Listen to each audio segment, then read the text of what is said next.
నమస్తే, జర్నలిస్ట్ మీ కేఎంఆర్. రవాణా శాఖ నిర్లక్ష్యం ఎప్పుడూ ఉంటూనే ఉంటుంది. రవాణా శాఖ అధికారులు గుర్తొచ్చినప్పుడు లేదంటే భారీ యాక్సిడెంట్లు జరిగినప్పుడు మాత్రమే ఉలుక్కు పడుతుంటారు. డిపార్ట్మెంట్ అనేది ఒకటి ఉందని, వీళ్ళకు ఒక బాధ్యత ఉందని ఈ రవాణా శాఖ రాష్ట్ర వ్యాప్తంగా ఉన్నతాధికారులు అప్పుడప్పుడు ఇలాంటి ఘటనలకే లెగుస్తూ ఉంటారు.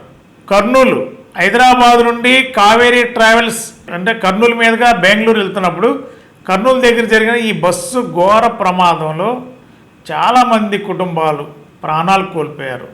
చాలా బాధాకరం. ఇలాంటి ఘటన ఎక్కడ కూడా జరగకూడదు. ప్రభుత్వాలు కఠినంగా వ్యవహరించాలి.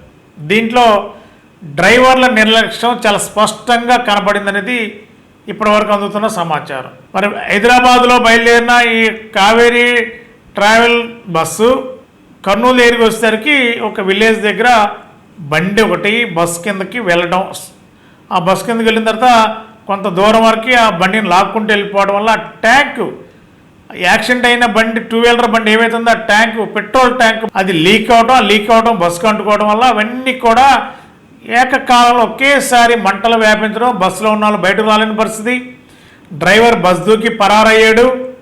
అది ఎవరు కూడా చూడలేని పరిస్థితి. ఒక దారిని వెళ్తున్న ఒక మహిళ మానవత్వంతో స్పందించి వెంటనే పోలీసు ఉన్నతాధికారులు చెప్పడం, వెంటనే పోలీసుల రంగంలో దిగటం, అప్పటికే జరగాల్సిన నష్టం జరిగిపోయింది. బస్ అంతా పూర్తిగా కాలిపోయింది. మరి దీనికి కారకులు డ్రైవర్లు.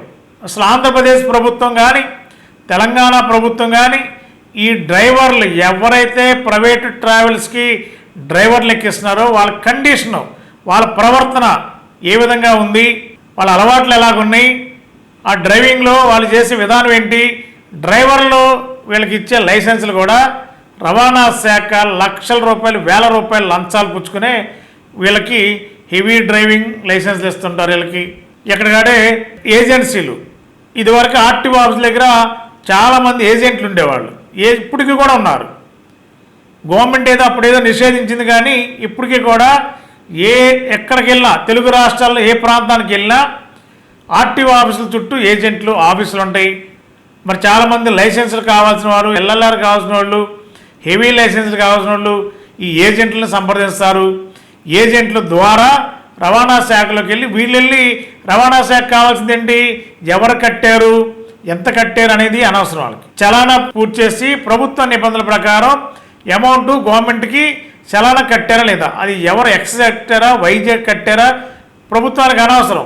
వీళ్ళు ఈ ఏజెంట్లు ఆశ్రయిస్తారు. ఏజెంట్లు వెళ్ళి వాళ్ళ కమిషన్ వాళ్ళు తీసుకుని రవాణా శాఖ అధికారులకి నెలవారీ వసూళ్ళు ఉంటాయి ఏజెంట్ల ద్వారా. కొంతమంది ఏజెంట్లు వీళ్ళకి వారం ఆదివారం అయ్యేసరికి శనివారం నాడు వీళ్ళకి వచ్చిన ఆదాయంలో మరి రవాణా శాఖ అధికారులకు కూడా భాగస్వామ్యం ఉంటుంది, లంచాలు ఇస్తారని కూడా మనకున్న సమాచారం. మరి ఇలాంటప్పుడు ఈ డ్రైవర్కి లైసెన్స్ ఇచ్చేటప్పుడు అతనికి డ్రైవింగ్ వచ్చా లేదా, హెవీ డ్రైవింగ్ లైసెన్స్ అంటే 4 చక్రాల పెద్ద వెహికల్, లారీలు, బస్సులు ఇవన్నీ నడపడానికి లైసెన్స్ ఉంటుంది. ఆ లైసెన్స్గా డ్రైవర్ బస్సు నడపగలడా, లారీ నడపగలడా, లేకపోతే 12 టైర్లు లారీ నడపగలడా అతను చెక్ చేయాలి. ఆ ట్రాక్ దగ్గరికి వెళ్ళి ఆ ట్రాక్లో బ్రేక్ ఇన్స్పెక్టర్ ఉండి చెక్ చేయాలి. అలాంటి చెక్ చేసిన సందర్భాలు, మళ్ళీ అక్కడ కూడా రికమెండేషన్లు, అక్కడ కూడా మనీ లావాదేవీలు నడుస్తుంటాయి. ఎవరైతే డ్రైవింగ్ కోసం లైసెన్స్ వస్తాడో హెవీ కోసం, వాళ్ళు డబ్బులు ఇచ్చుకోవడం బ్రేక్ ఇన్స్పెక్టర్లకి అక్కడ ఉన్న సిబ్బందికి ఇచ్చుకుంటాడు. ఏదో తూతు మందరంగా బస్సును ఆ ట్రాక్లో కాస్త అటు ఇటు తిప్పేస్తే లైసెన్సు మంజూరు చేస్తారు రవాణా శాఖ అధికారులు. ఇది తంతు. అలా చేయబట్టే ఇవాళ డ్రైవర్ల నిర్లక్ష్యం చాలా స్పష్టంగా ఉందనేది ప్రభుత్వం గుర్తించింది, అధికారులు గుర్తించారు. మరి డ్రైవర్లు ఇక నుంచి అయినా తెలుగు రాష్ట్రాల్లో ప్రైవేట్ ట్రావెల్స్ బస్సుల్లో వెళ్ళే డ్రైవర్లు, మరి ఆ డ్రైవర్లను కూడా ఎప్పటికప్పుడు క్షుణ్ణంగా చెక్ చేసి రవాణా శాఖ అధికారులు చెక్ చేయాలి, పోలీస్ చెక్ చేయాలి. వాళ్ళు ఎలాగున్నారు, బస్సు బయలుదేరేటప్పుడు వాళ్ళ ప్రవర్తన ఏంటి, వాళ్ళకు కూడా ఈ మద్యం తాగినప్పుడు వెళ్తున్న కష్టాలు ఏవైతే ఉన్నాయో మధ్యలో బస్సు బయలుదేరిన దగ్గరుండి మధ్యలో బస్సులు ఆఫ్ చేసి డ్రైవర్ కండిషన్ ఎలా ఉంది, డ్రైవర్ ఏదైనా మందు సేవించాడా, లేదా డ్రైవింగ్ ఎలా ఉందని చెక్ చేసే మరి మధ్యలో చెక్ చేయడానికి కూడా టీంలు ఏర్పాటు చేస్తే బాగుంటుంది అనేది ప్రజలు కోరుకుంటున్నారు. మరి దీనిపైన ప్రభుత్వం ఏ విధంగా స్పందిస్తుందో చూడాలి. మరి ఇదైతే చాలా ఘోర తప్పిదం, ఘోరంగా మరి ఇంతమంది ప్రాణాలు కోల్పోవడం బాధాకరమైన విషయం. నిర్లక్ష్యం డ్రైవర్లు అనేది చాలా స్పష్టంగా అధికారులు చెప్తున్నారు. ప్రభుత్వాలు ఇప్పటికైనా డ్రైవర్ల వ్యవస్థ పైన, ప్రైవేట్ ట్రావెల్స్ పైన కఠినంగా వ్యవహరించాలి. లంచాలు పక్కన పెట్టి ప్రజల ప్రాణాలను కాపాడేలా ప్రభుత్వాలు పనిచేయాలని కూడా ప్రజలు కోరుతున్నారు. దీనిపైన ఆంధ్రప్రదేశ్ ప్రభుత్వం, తెలంగాణ ప్రభుత్వం ఏ విధంగా రియాక్ట్ అవుతారో చూడాలి. ఎవరైతే ట్రావెల్స్ మీద, ఓనర్ల మీద కేసులు పెట్టడం, వాళ్ళ మీద కఠినంగా శిక్షించడంతో పాటు ఈ బస్సులు వెళ్ళేటప్పుడు కూడా మధ్యలో తనిఖీలు చేయాలి. పోలీసు, రవాణా శాఖ జాయింట్గా తనిఖీలు చేస్తేనే కొంత మేరకు ఇలాంటి ఘటనలు జరగకుండా ఉండడానికి అవకాశం ఉన్నది. ప్రభుత్వాలు ఏం చేస్తే చూద్దాం. Thank you. మోటార్ సైకిల్ ప్రియులకు శుభవార్త. ఇప్పుడు మన ఏలూరు ఎస్ఆర్కే బైక్స్ లో ప్రపంచ ప్రఖ్యాతి పొందిన Java, SD, BSA motor cycles అందరికీ అందుబాటులో ఉన్నాయి. ఈ లెజెండరీ బ్రాండ్స్ ని స్వయంగా టెస్ట్ డ్రైవ్ చేసి ప్రత్యేకమైన అనుభూతిని పొందండి.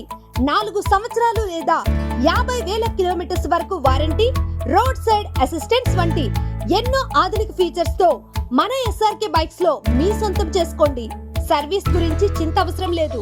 అత్యాధునిక ఫీచర్స్ కలిగిన సర్వీస్ ఎల్లవేళలా మన ఏలూరు ఎస్ఆర్కే బైక్ షోరూమ్ లో అందరికీ అందుబాటులో ఉంటుంది.